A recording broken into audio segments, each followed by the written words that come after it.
కంచ గచ్చిబౌలి భూముల మీద ఇవాళ సుప్రీంకోర్టుల వాదనలు గట్టిగానే నడిచినాయి.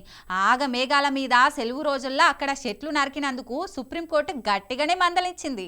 మరి ఇవాళ కోర్టులో ఏం జరిగింది, ఏం కథ పురాగార్చుకుందాం పాని.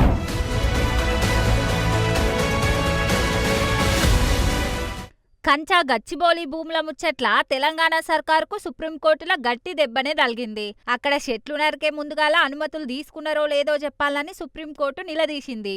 అయినా వరుసగా సెలవులు వచ్చిన ఆ 3 రోజుల్లోనే చెట్లను కొట్టాల్సిన తొందర ఎందుకు వచ్చిందని గరమైంది కోర్టు.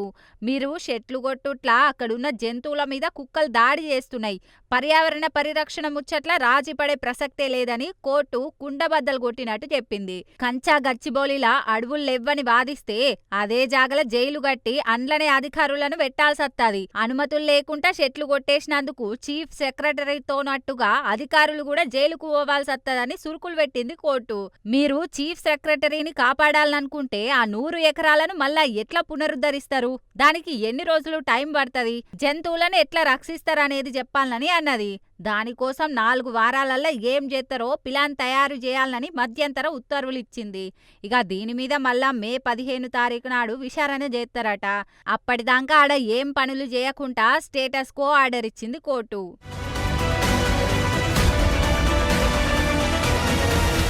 ఇక ఇన్ని రోజులు ఆ భూములల్లా ఏం జరగలేదు, అక్కడ జంతువులే లేవు, జింకలు అసలుకే లేవు. ప్రతిపక్షాలు ఏఐ వీడియోలు తయారు చేసి జనాలను తప్పుదారి పట్టిస్తున్నాయి.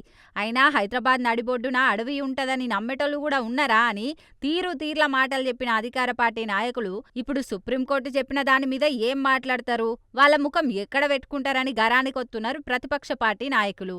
మొత్తానికైతే సుప్రీంకోర్టు మాటలతోని ఇటు సెంట్రల్ యూనివర్సిటీ విద్యార్థులు కూడా ఖుషి అవుతున్నారు. హైదరాబాద్ ప్రజలకు మంచి గాలినందించే ఆ భూములు శాశ్వతంగా మాకే దక్కబోతున్నాయని సంబరపడుతున్నారు. సీఎం రేవంత్ అన్న జపాన్ దౌరాకు పోయిండు కాబట్టి దీని మీద సర్కార్ ఏం నిర్ణయం తీసుకుంటుందో చూడాలి మరి.